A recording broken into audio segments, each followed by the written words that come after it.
The he man.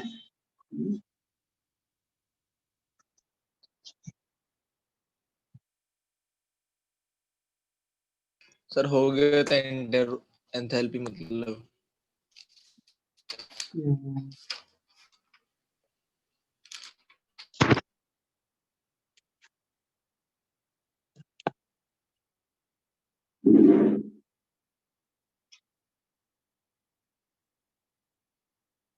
Enthalpy का meaning देखा था और उसका बेसिक फंडामेंटल उद्देश्य देखा था, कुछ और बातें भी।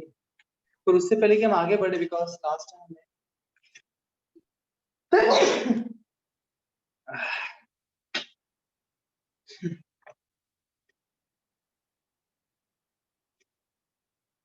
हमने वर्क के बारे में पढ़ा और फर्स्ट लॉ ऑफ थर्मोडायनामिक्स पढ़ा, और उस टाइम वहां नहीं तो उसके हमने क्वेश्चन सॉल्व नहीं किया उसके ऊपर, है ना।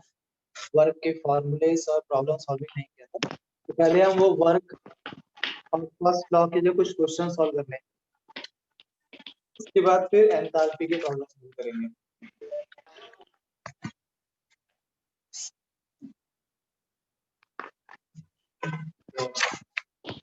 एंथैल्पी कांसेप्ट क्लियर हो गया ना आपको, लास्ट टाइम जो पढ़ाया था। तो ऊपर हेडिंग लिखिए न्यूमेरिकल्स या problem solve. Good afternoon sir. Afternoon. Sir कुछ स्टार्ट किया क्या सर आपने? कुछ पढ़ाया अभी इससे पहले? स्टार्ट किया? नहीं। ठीक है सर।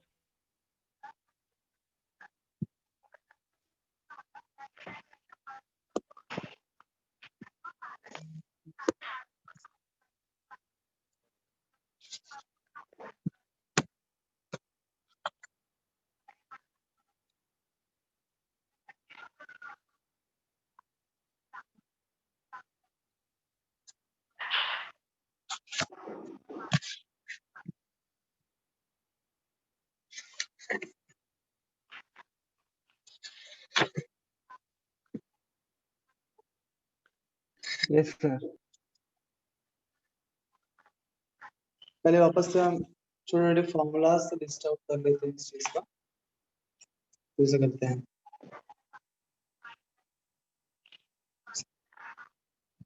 तो फर्स्ट लॉ का फॉर्मूला क्या था? Q plus W. इज यार फर्स्ट।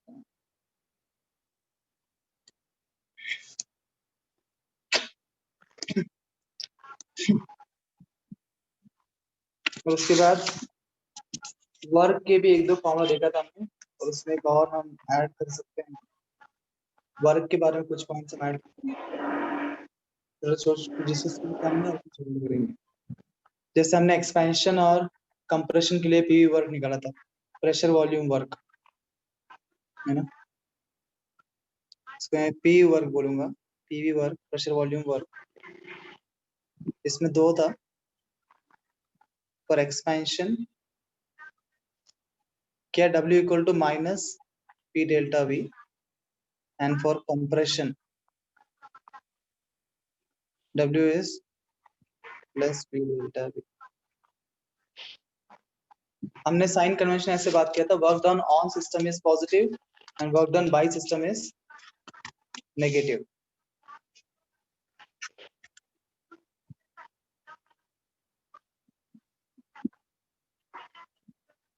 इसके बाद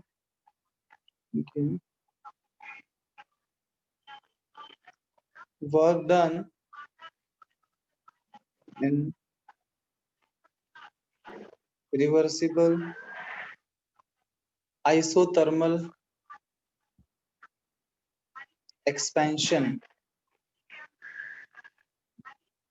अगर क्वेश्चन में बोला है आइसोथर्मल एक्सपेंशन हो रहा है, तो इससे वर्क डन का फॉर्मूला हो जाएगा, work is equal to minus 2.303 V2 upon V1।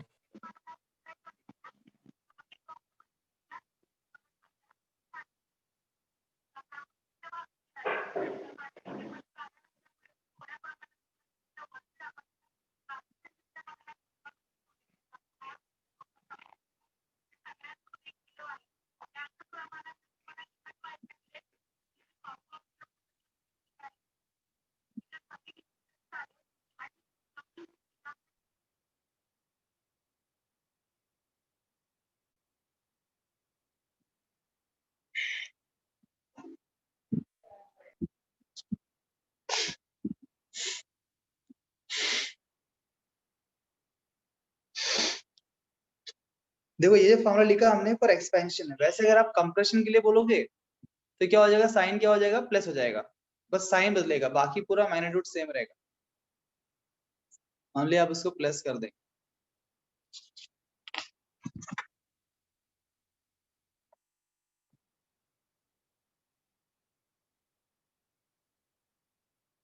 Done किया। Yes, sir. सर 2 मिनट रुको।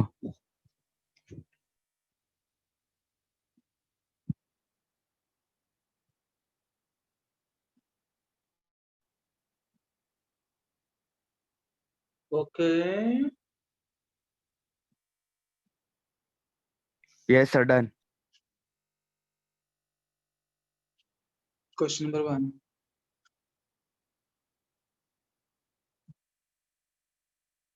calculate the work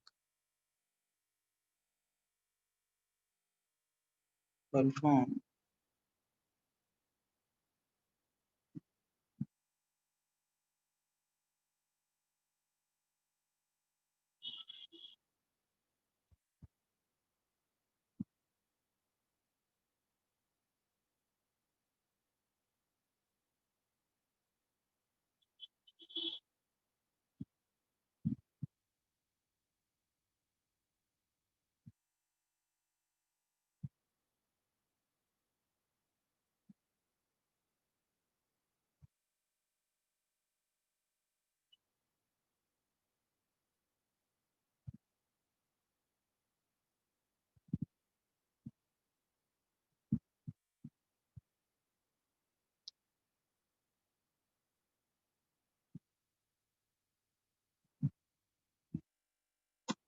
कर सकते हैं।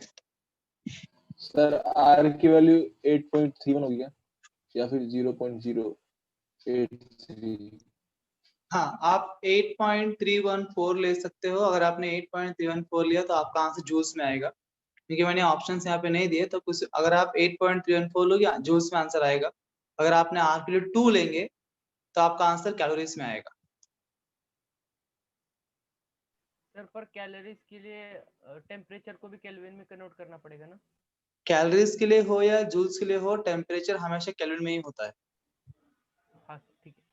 T will be always in kelvin. चलो कैलोरीज में निकाल लीजिए तो इजी रहेगा, R = 2 हो जाएगा।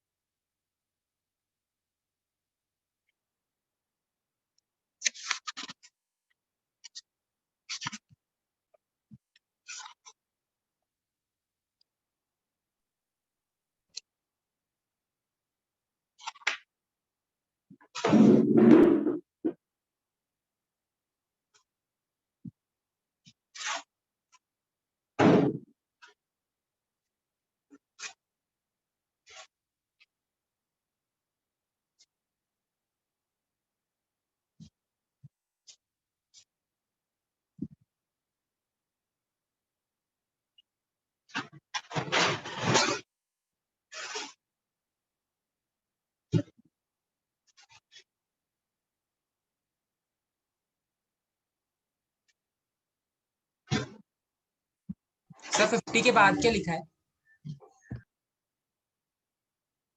क्या बोल रहे हो? 50 के बाद क्या लिखा है?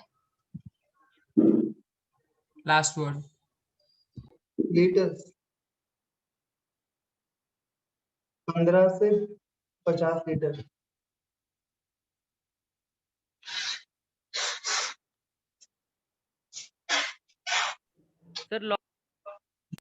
सर लॉग की वैल्यू कैसे निकालेंगे?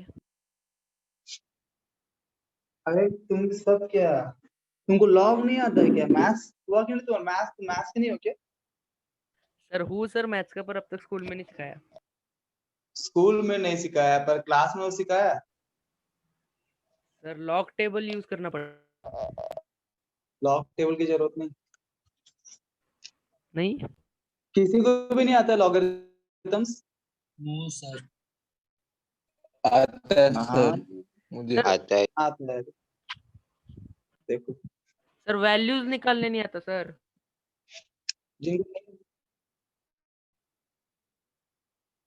देखो जिनको नहीं आता है देखिए कैसे निकालना। कुछ लॉग के प्रॉपर्टीज और कुछ लॉग के वैल्यूज पहले याद होना चाहिए, ठीक है ना, लॉगरिथम्स करने के लिए। जैसे लॉग के प्रॉपर्टीज पता होगा आपको, लॉग ए प्लस लॉग बी क्या होता है? log a into b,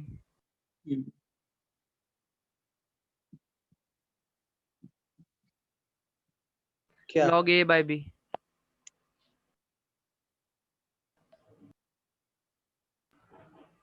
है ना? Yes sir. Basic properties of log ये पता होना चाहिए, ये पता होगा आपको, करते हैं आपको चैप्टर हुआ है तो।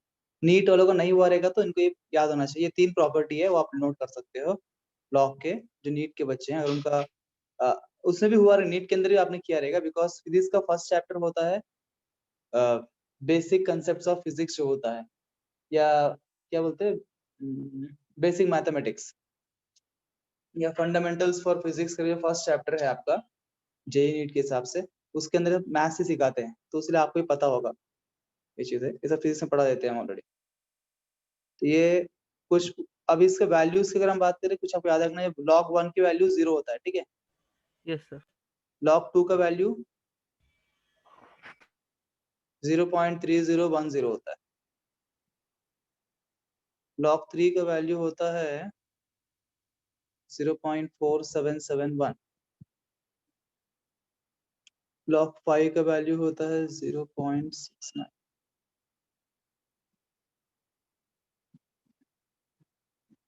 log 7 का वैल्यू 0.844।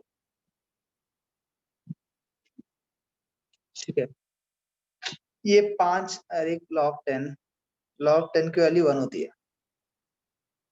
बस इतना, ये 1 और 10 तो इजी है, ये 4 बस याद करना पड़ेगा।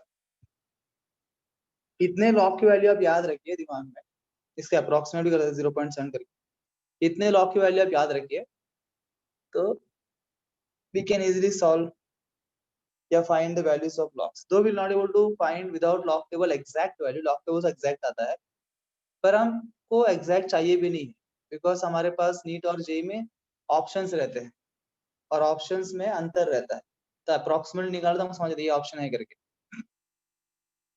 ऐसे लॉग टेबल से भी आप कर सकते हैं, पर मेरे पास लॉग टेबल में यूज नहीं करता हूँ। सर log 7 0.8 क्या है आगे? 8441।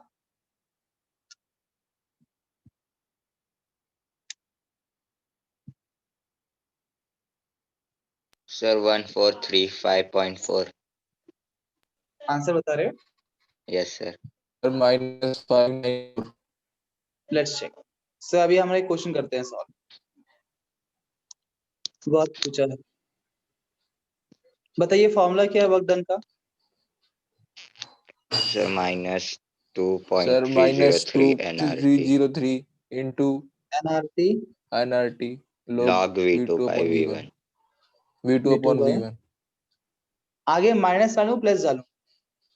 सर माइनस ही आएगा, सर कितने एक्सपेंड हो रहा है। एक्सपेंशन हो रहा है? 15 से 50 मतलब एक्सपेंशन हो रहा है, समझ में आ रहा है? नंबर ऑफ मोल्स कितने हैं? 2 आर की वैल्यू 2 क्या है? 2। 2 टेम्परेचर है 290। 298 8.31 log 298 50 को log 10 by 3। log 50 upon 15 hmm 3.3।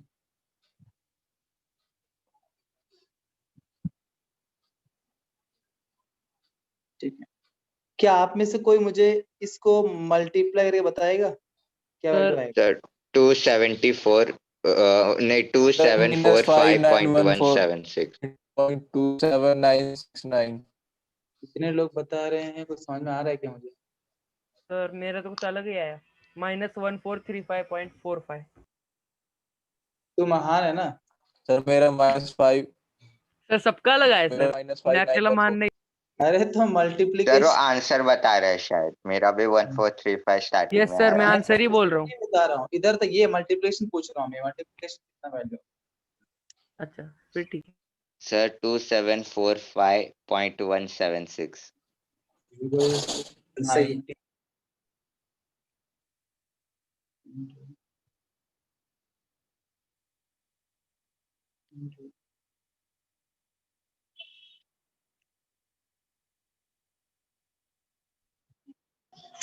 approximately 2741.6.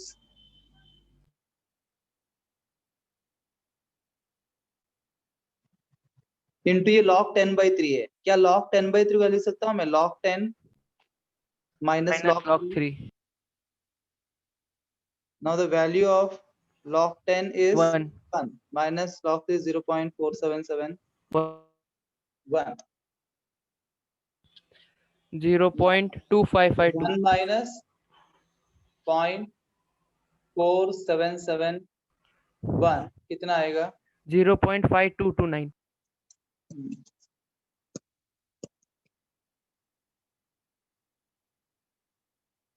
0.523 ले लो।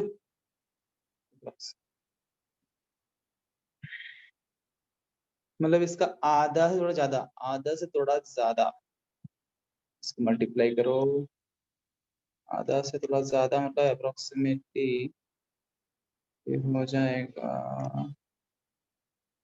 1400 के आसपास। यस सर कितना आ रहा है? 1435.45 1433.58 अप्रोक्सीमेटली 1.1433 कितना कैलोरीज। यस सर कैलोरी सगळ्यांना समजलं का? हो हो समजलं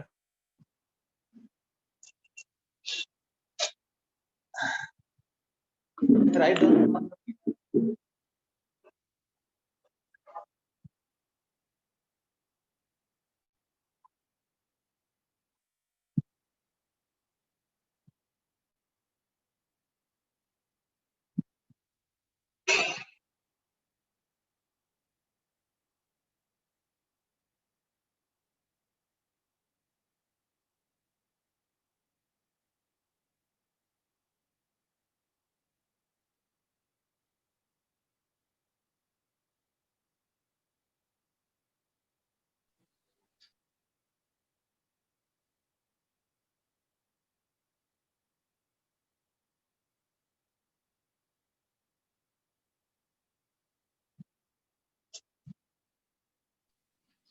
सर अगला क्वेश्चन लिखते हैं। सर हाँ हाँ लवकर सांगा सर लवकर। वो प्रीवियस स्लाइड दिखाना 2 मिनट वहां पर आपने। सर प्रीवियस स्लाइड दिखाना 2 मिनट। प्रीवियस स्लाइड में एक डाउट था जहाँ पर कैलकुलेशन की थी सर, जहाँ पर कैलकुलेशन की थी। ये नो सर, जहाँ पर कैलकुलेशन की थी सम की। हाँ सर। सर यहाँ पर आर क्या लिया आपने? R2 लिया है क्या? हाँ R2 लेंगे तो आंसर 8.31 कैलोरी होगा में आएगा। R तो। अगर आपने R लिया 8.314 तो भी चलेगा, तो आपका आंसर जूल्स में आएगा। उतना ही फर्क है। यस सर, मैंने उसमें लिया था सर, इसलिए मैं लगा रहा था वही ना। हाँ ठीक है ना, अगर वो भी कुछ भी लिख सकते हो, बस यहाँ पे ऑप्शन मैंने दिए नहीं है, स्पेसिफाई नहीं किया, तो आप कुछ भी लो, बस यूनिट्स विल चेंज।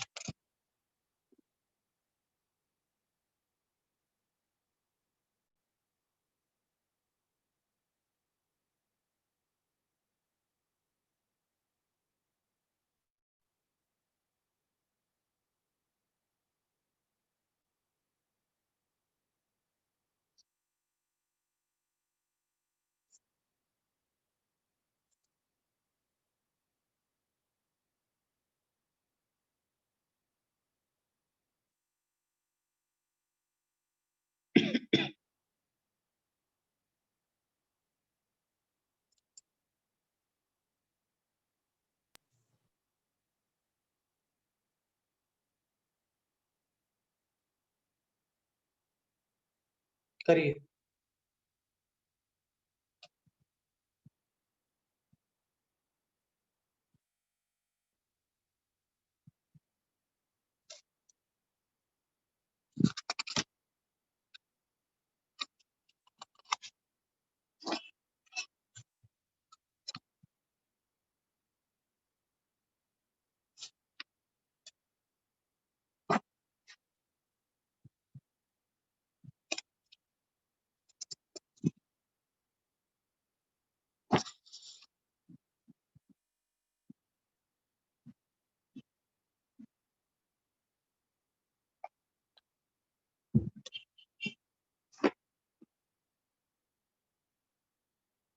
डन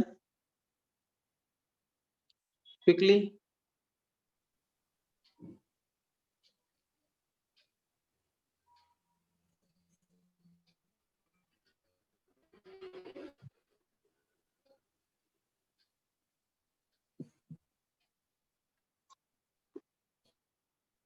कितना आंसर आएगा?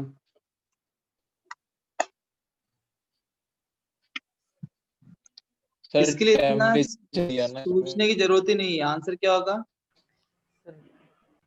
0, बिकॉज उसने क्या बोला? वैक्यूम बोला है। वैक्यूम में प्रेशर होता है क्या? No sir.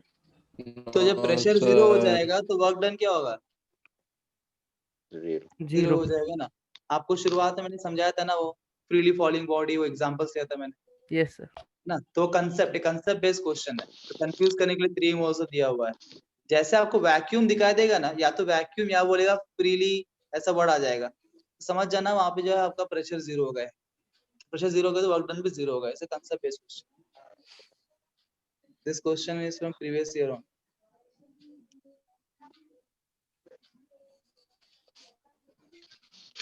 अगला क्वेश्चन।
सर इसमें आर क्या लेंगे? ऑप्शंस किसमें दिया हुआ है? joules तो में तो 8.314। सिमरन, आपका यूनिट्स के हिसाब से आप ले सकते हो। पहली बात तो यहाँ पे आर की आवश्यकता ही नहीं है मेरे ख्याल से। सर डी क्या है sir? DM DM. 1 dm cube is equal to 1 liter। ऐसा बताया था।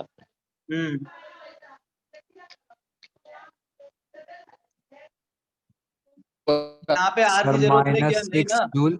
Sir -6 joule. -6। Okay, very good. यहाँ पे आर की जरूरत ही नहीं है, बिकॉज यहाँ कौन सा फॉर्मूला यूज करेंगे हम? P delta P delta p minus delta v P use करेंगे। minus expansion p minus P delta delta. v। Yes, work is minus P delta we. तो माइनस कितना प्रेशर दिया है आपको? 3। और वॉल्यूम कितना दिया है? Delta we, V2 minus C1। V2 minus C1 क्या 6 है? minus 4। 6 माइनस 4। और यूनिट्स क्या होगा? ये एटमॉस्फेयर है और ये DM cube. Now I said DM cube is nothing but 1 litre. So I can see liter. This is liter atmosphere in one sense. ये कितना आएगा? -6 लीटर एटमॉस्फेयर। पर हमको चाहिए इन टर्म्स ऑफ जूल्स, है ना। हमको चाहिए in terms of joules. Now we know that 1 litre atmosphere how many joules? देखा था कन्वर्जन हमने। 1 लीटर एटमॉस्फेयर कितना होता है? 101.3 जूल्स। 101.3 joules। मैंने कन्वर्जन दिया था ना आपको। Yes sir.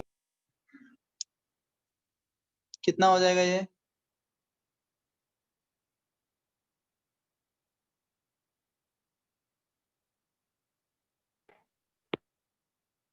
है ना, -607.8।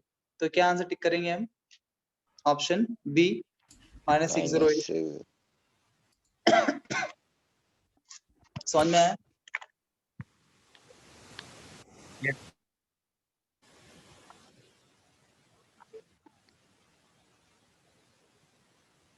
Write down quickly.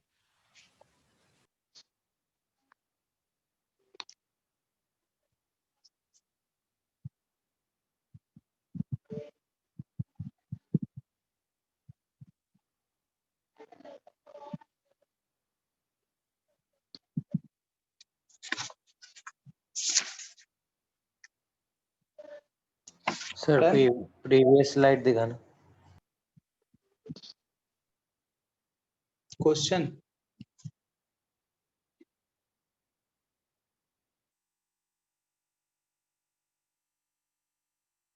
डन किया?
बताइए।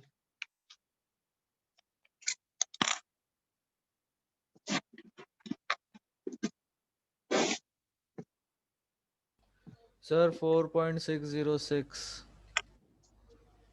No, sir, no, sir, no, sir. It's 12 point. 12 point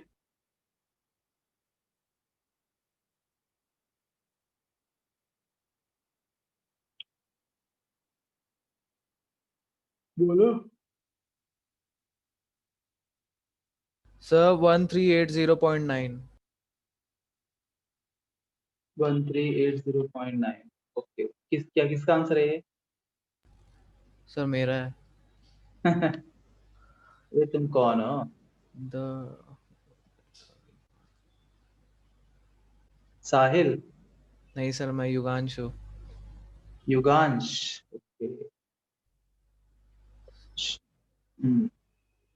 Yugansh का आंसर 1318 समथिंग। और Sir, किसका आंसर है? -1381.8 कैल। -1381 सेम आया ना? 81.8 युगांश के भी सेम आया ना? युगांश के भी वैसे ही, मतलब आगे पीछे है ना? सिमिलर आंसर युगांश का भी। Yes sir. हाँ। सर और 1317। 1317 सबका 13 के बाद थोड़ा चेंजेस ऊपर नीचे हो रहे हैं। ओके। कल्पना, तुम्हारा आंसर क्या है? कल्पना कुछ नहीं बोल रही आज। सर प्रतीक? 7 के पॉइंट भी है थोड़ा बहुत। सर 13818.8 मतलब 1381.8। और किसी को कुछ बोलना है क्या? नहीं ना? Done? Everyone is done? Should I do now? Yes. आप बता दो सर। इस क्वेश्चन को सॉल्व करने की जरूरत नहीं है, ठीक है ना? सर डेल्टा वी पूछा है ना सर आपने? डेल्टा वी क्या होता है? वो डेल्टा यू है। डेल्टा यू है। मुझे लगा आप कोई। तुमको कुछ भी लगता है यार। डेल्टा वी पूछने तो क्या, तुम तो वो तो दिया है 1 यस लीटर सर, 9 लीटर आ जाता 9 लीटर आ जाएगा आंसर। फिर वही लग रहा है मुझे, हम लोग को भी डेल्टा वी थोड़ी। सी, आपको मैंने बताया था, आप ना ध्यान से, तो मैंने बोला था आपको कि इस चैप्टर में इवन थ्योरेटिकल बातें भी इंपॉर्टेंट है। जब मैंने आपको बताया प्रोसेस वाइज फर्स्ट लॉ क्या होता है, हमने बताया था in isothermal process temperature remains constant delta t is equal to 0 and u is a function of t, and if t is constant, u remains constant, and if delta t is 0, delta u will be 0. आठवतं का असं Zero. काहीतरी? 0. आठवतंय का असं काहीतरी? हाँ आठवतंय सर. हाँ, तो अभी बताओ क्वेश्चन में क्या बोला, एक्सपेंडेड आइसोथर्मली बोला है ना, Yes मतलब sir. कि आइसोथर्मल प्रोसेस. बताओ for an isothermal process delta U क्या होगा? 0. 0. ये कंसेप्ट बेस्ड क्वेश्चन था. Zero. सर शायद से हमने वर्ड निकाला है. तो डेल्टा यू क्या होगा? 0. Answer is 0. There is no need to solve this question. Again concept based question. यही प्रीवियस ईयर का ही क्वेश्चन. उसने में बोला था चैप्टर का हर चीज इंपॉर्टेंट, कंसेप्ट सब, हर बात कहाँ पे आप वैल्यूज सब देके जोश मार के सॉल्व करना शुरू कर दो. तो ध्यानपूर्वक देखना है, प्रेजेंस ऑफ माइंड. दिक्कत हो जाती है.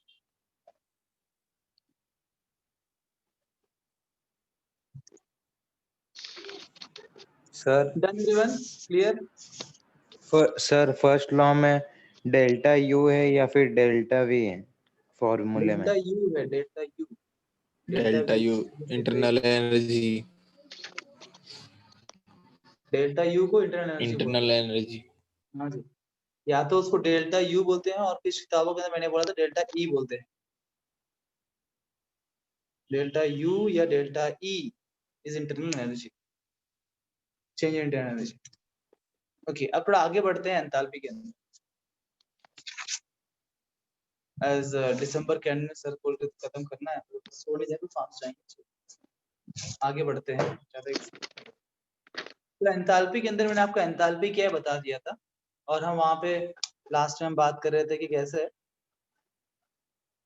एंथैल्पी ने एक प्रॉब्लम सॉल्व कर दिया कि एंडो है कि एक्सो है ना.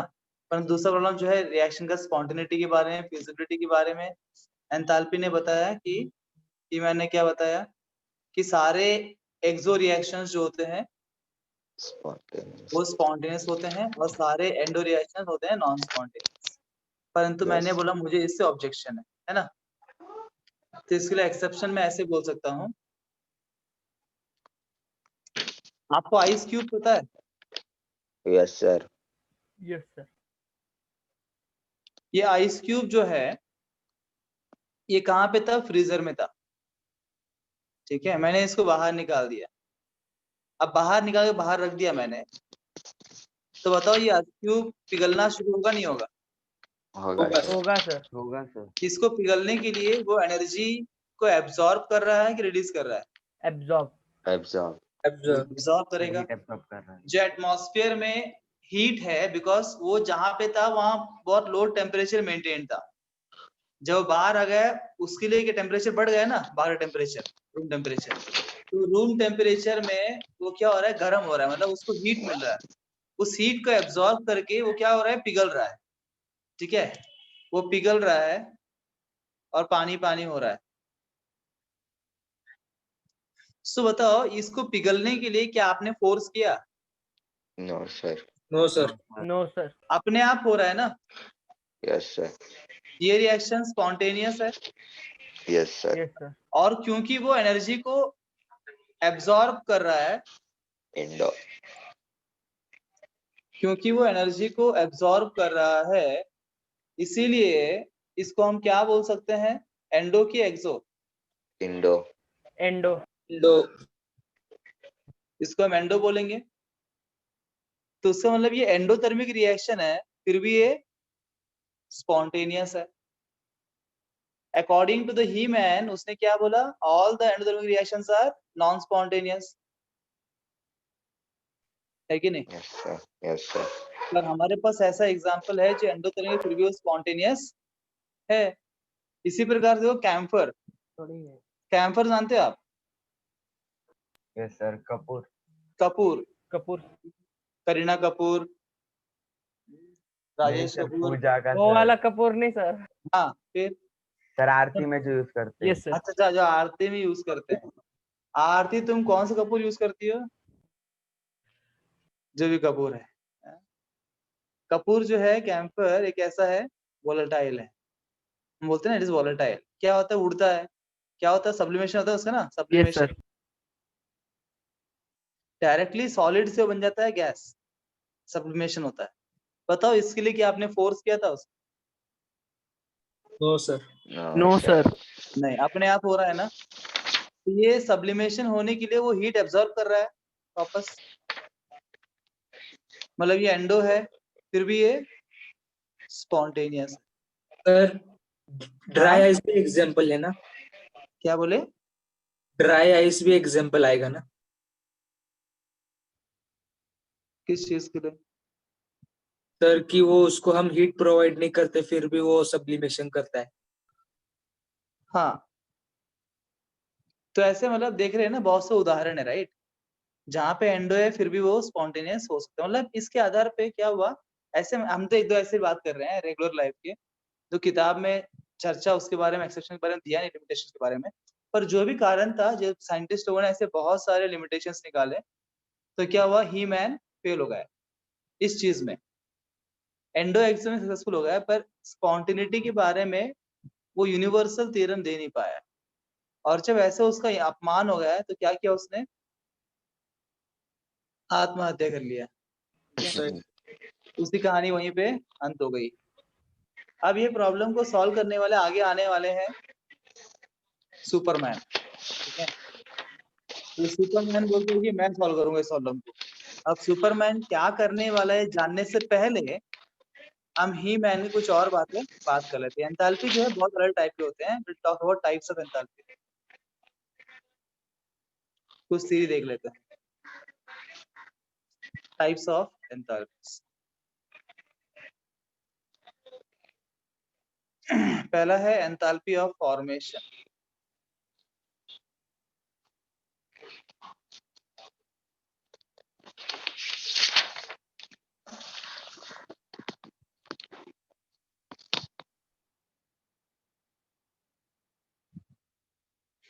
होशियार बच्चा है। एंथैल्पी ऑफ, क्या हुआ सर? कुछ नहीं, enthalpy of formation. Do you know what is the meaning of formation reaction? किसको बोलते हैं फॉर्मेशन रिएक्शन? पहले ये समझना इंपॉर्टेंट है आपके लिए, समझाने के लिए। यस और no? No sir. No sir. एक कंपाउंड का, जिस रिएक्शन में कंपाउंड का फॉर्मेशन होता है, उस कंपाउंड के लिए फॉर्मेशन रिएक्शन है कि मैं इस रिएक्शन से फॉर्म हुआ हूं। जैसे carbon plus O2 gives CO2। ये जो रिएक्शन है, this is called as formation reaction of CO2, है ना। यहाँ ये फॉर्म हो रहा है ना इस चीज से। पर एक कंडीशन ये है कि जितने भी रिएक्टेंट्स है जिससे वो फॉर्म हो रहा है, all the reactants must be in the elemental state. They must be in the elemental state, तभी उसको फॉर्मेशन रिएक्शन बोलते हैं। फॉर एग्जांपल कोई मुझे ये बोलेगा, sir CO plus half O2 करते हैं तो भी CO2 मिलता है, क्या ये फॉर्मेशन रिएक्शन है? नहीं, इसको फॉर्मेशन रिएक्शन नहीं बोलते हैं।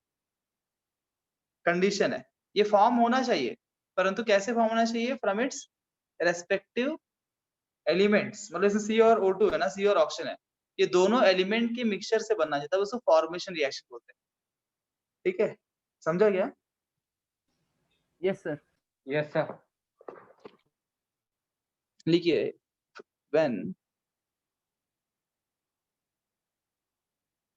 a compound is formed from its respective elements, the elemental state, the reaction is said to be the formation reaction of that compound.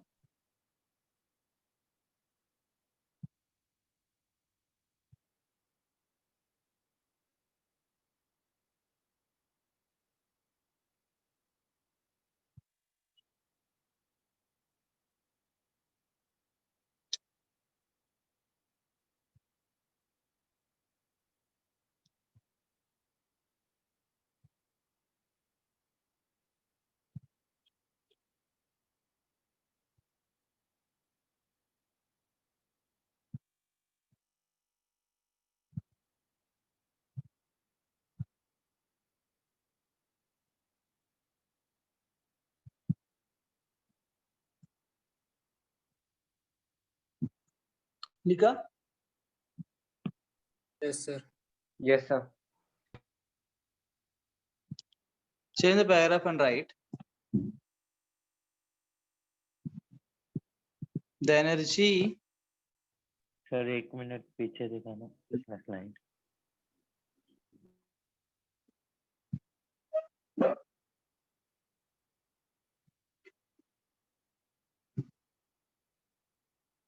done done sir. absorbed or released during formation is called enthalpy of formation. So enthalpy of formation, enthalpy मतलब हम जानते हैं energy, delta H. तो base delta H हमने क्या देखा था इसका मीनिंग के अंदर, जो अमाउंट ऑफ एनर्जी एक रिएक्शन के दौरान एब्जॉर्ब होता है या रिलीज, उसको डेल्टा एच बोलते हैं। तो एंथैल्पी फॉर्मेशन मतलब बेसिकली वही है कि फॉर्मेशन रिएक्शन के दौरान जो एनर्जी रिलीज हुआ या एब्जॉर्ब हुआ उसका हम एंथैल्पी फॉर्मेशन। तो सभी जगह वही है, मीनिंग वही रहेगा, पर क्या इतना ही जो टाइप्स दिए हैं एनसीईआरटी वगैरह में वो क्या, वो रिएक्शन के नाम के हिसाब से।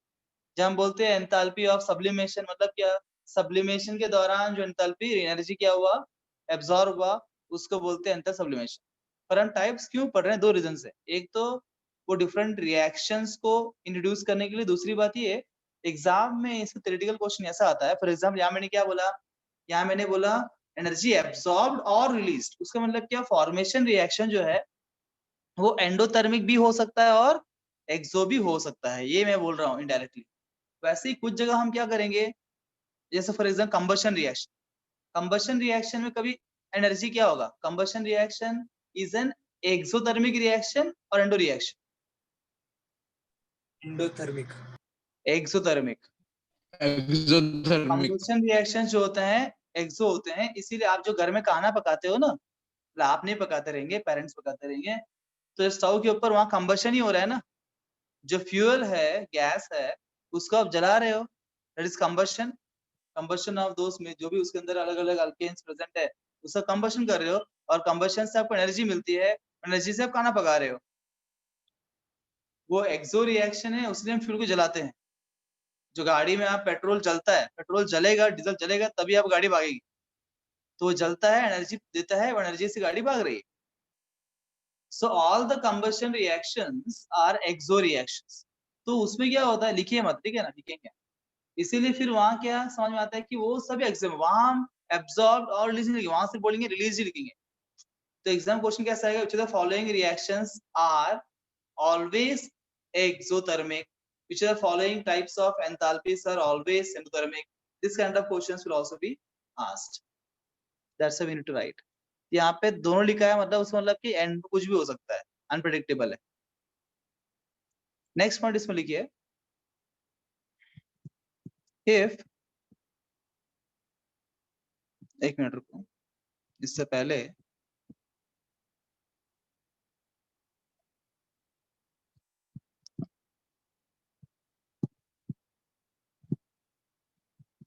enthalpy of formation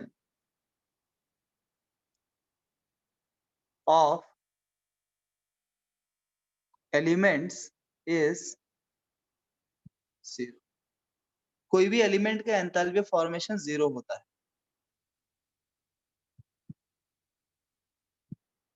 If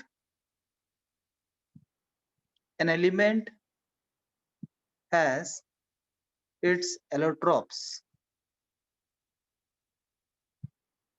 then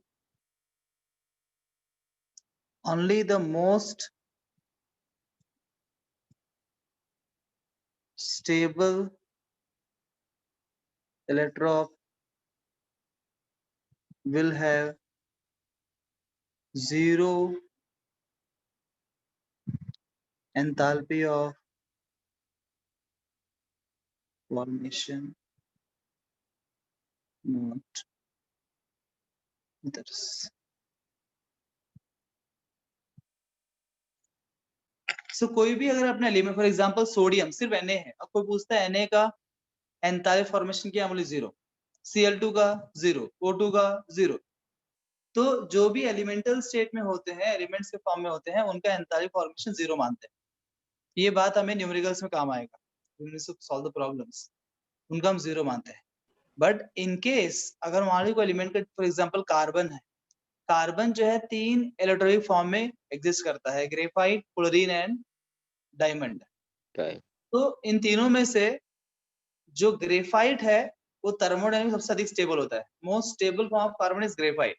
तो सिर्फ कार्बन सी अगर ब्रैकेट में ग्रेफाइट लिखा है तो ही हम ये मान सकते हैं कि उसका एंथैल्पी ऑफ फॉर्मेशन 0 है। पर अगर डायमंड और फ्लोरीन है तो वो भी सी है, एलिमेंट फॉर्म में ही है कार्बन, पर उसका 0 नहीं होगा, ये इसका मीनिंग है जो सेकंड पॉइंट लिखा है। और कार्बन के ऊपर ही वो पूरा थ्योरम है। एग्जांपल में कार्बन लिख लेते हैं। For example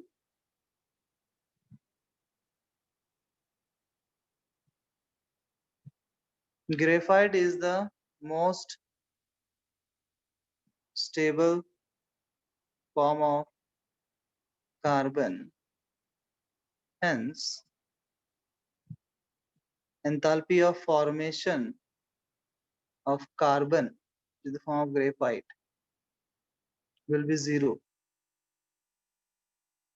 but there will be formation of carbon in the form of diamond or carbon in the form of fluorine will not be equal to 0।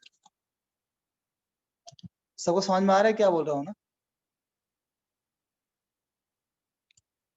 Yes sir sir. ये क्या लिखा है hence के बाद? क्या बोल रहे हो? हेंस के बाद क्या लिखा है सर? एस के बाद मतलब हेंस के बाद क्या लिखा है आपने?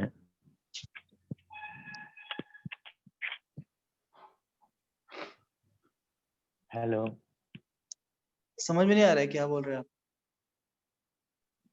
सर मैं बोल रहा हूँ form of carbon hence. Hence के ये बाद एच क्या? सर HF यस क्या है? Sir. Enthalpy of formation. H denotes enthalpy, F denotes formation। मैं बोलते हुए लिख रहा हूँ एंथैल्पी ऑफ फॉर्मेशन को HF लिख रहा हूँ शॉर्ट में। H मतलब enthalpy.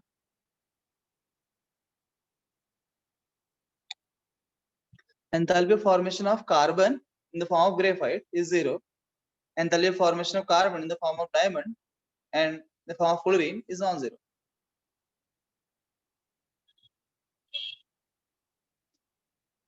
Done. Yes, sir. Second type of enthalpy is enthalpy of combustion. Enthalpy of combustion, which can be denoted as delta H C. जैसे फॉर्मेशन के लिए आपने डेल्टा एच एफ डिनोट कर सकते हैं फॉर्मेशन को, वैसे delta H C combustion. C मतलब कंबशन रिएक्शन आप जानते हो? Yes, sir. Combustion is reacting with oxygen in the presence of air, या बर्निंग बोल सकते हैं आप, burning in air is called as combustion, है ना?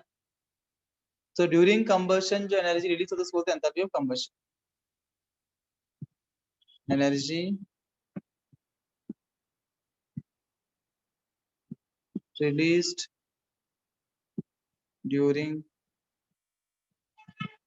combustion is called enthalpy of combustion। तो यहाँ पे हमेशा रिलीज ही होगा।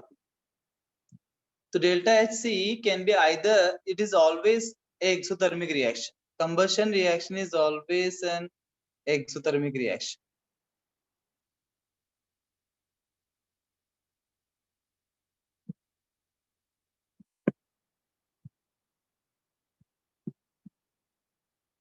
always exothermic।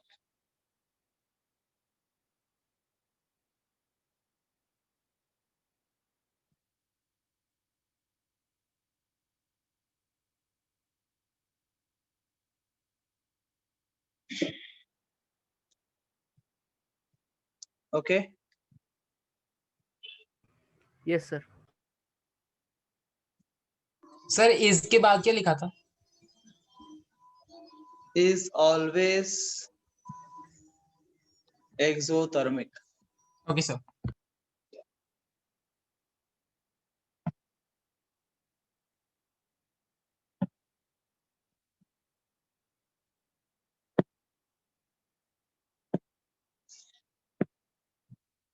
Enthalpy of sublimation.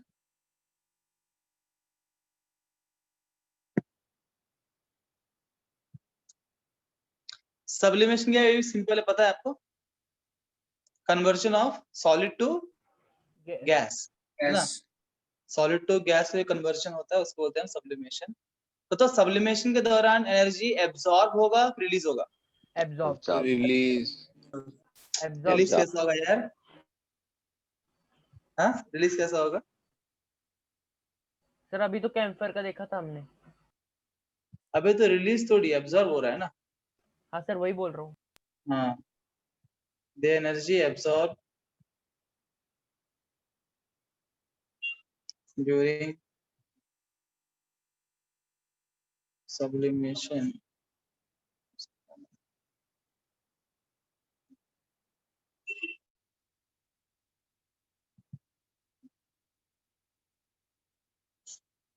देखो, सॉलिड से लिक्विड या सॉलिड से गैस में जाना है तो उसकी एनर्जी एब्सॉर्ब करना पड़ेगा। अगर रिवर्स होता है तो एनर्जी रिलीज होगा। अगर वो गैस सॉलिड आता है, लिक्विड है सॉलिड, तो एनर्जी रिलीज करना पड़ेगा, ठंडा करना पड़ेगा उसको ना। लिक्विड स्टेट है पानी, सॉलिड बनाना है तो फ्रीजर में रखते हैं, टेम्परेचर घटाते हैं।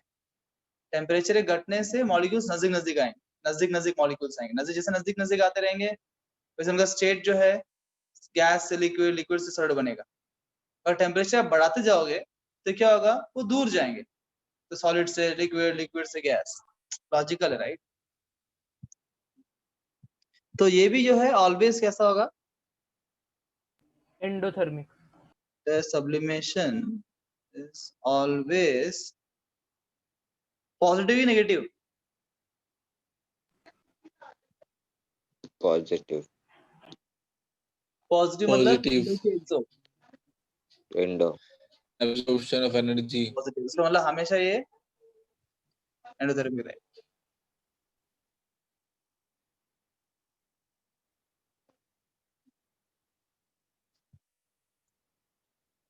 आगे बढ़े, सर लिखना है। लिखो ना, Yes sir. बस लवखर लिखो। यस सर, हो गया सर। हाँ।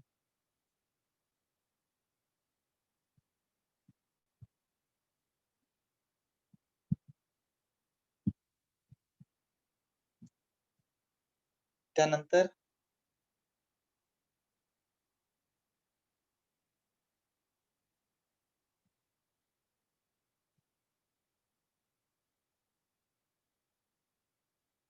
Enthalpy of vaporisation.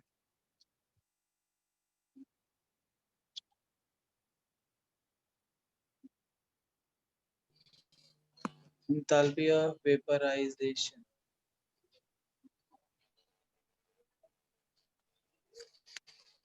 Sir energy release होगी इसमें। क्या?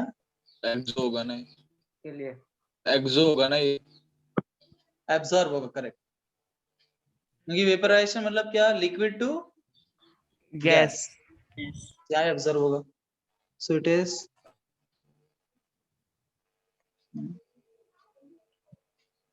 amount of energy sir absorbed। Absorb कैसे हो रहा है सर? अगर आपको पानी को वेपर बनाना है तो आप हीट सप्लाई करोगे, यस सर। तो पानी Yes, sir. क्या हीट को एब्सॉर्ब कर रहा है कि नहीं कर रहा है? यस सर, पर उसके बाद सर वो ऊपर हवा में उड़ भी तो रहा है, मतलब हीट। अबे तो हवा में उड़ रहा है, उड़ने के लिए तो हीट लिया ना उसने हमसे। तो उसको वेपराइजेशन मतलब क्या, तो लिक्विड को वेपर बनाना है तो लिक्विड को वेपर बनाना, ये जो प्रोसेस है, जो कार्यक्रम है, इसको बोलते हैं वेपराइजेशन। और ये कार्यक्रम करने के लिए आप हीट सप्लाई कर रहे हो कि वो आपको हीट दे रहा है? सप्लाई कर रहे हैं। जब तक आप हीट सप्लाई करोगे तब तक वेपराइजेशन होगा ना। अगर आपने स्टोव बंद कर दी, यस सर। उसके बाद वेपराइजेशन बने, वेपर्स बनेंगे क्या? नो नहीं सर। बनेगा ना, बंद हो जाएगा प्रोसेस। उसका मतलब कि वेपराइजेशन जो टेक्निक है, वेपराइजेशन करने के लिए आपको हीट देना पड़ेगा। उसके बाद क्या हो रहा है वो उसको मतलब नहीं है। वेपराइजेशन टेक्निक क्या है? लिक्विड टू वेपर, उसके लिए हीट एब्जॉर्ब होता है, सिस्टम एब्जॉर्ब करता है। Absorb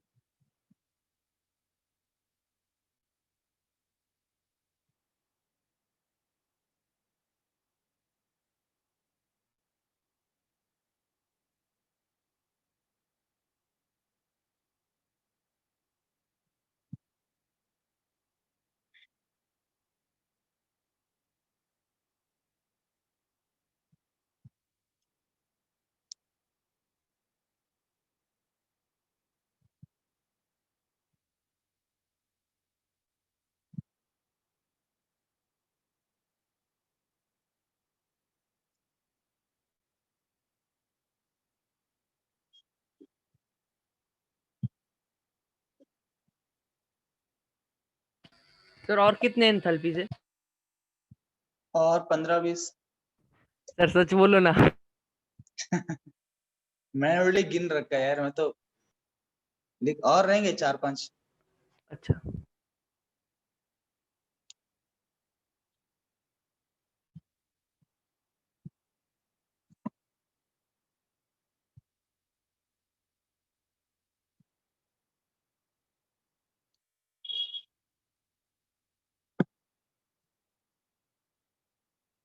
enthalpy of fusion, fusion मतलब solid to liquid. Solid to liquid, correct. तो सॉलिड टू लिक्विड क्या होगा? एनर्जी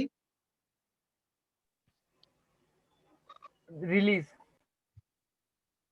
एब्जॉर्ब एब्जॉर्ब एब्जॉर्ब जो absorb sir. Correct.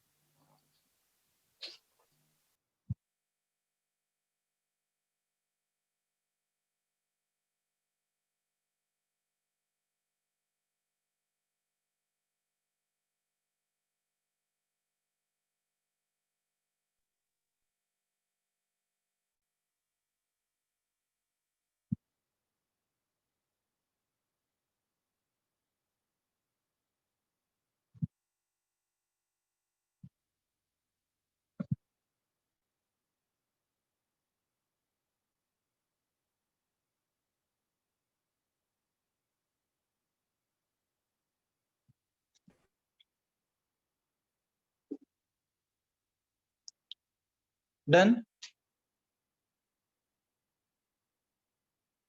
Yes sir. क्या मैं ये बोल सकता हूँ, एक नोट लिख लो last. Can I write delta H sublimation is equal to delta H fusion plus delta H vaporization? ये दोनों इक्वल होगा। इसका मीनिंग ये है कि एक स्टेप में डायरेक्टली अगर एक सॉलिड को गैस बनता है तो जितना एनर्जी रिलीज होगा उतना ही एनर्जी अगर 2 स्टेप में रिएक्शन हुआ, मतलब पहले सॉलिड बन गया लिक्विड, फिर लिक्विड बना gas, total amount of energy will remain same. This is the meaning of this particular statement. Thank you very much. Thank you sir. जो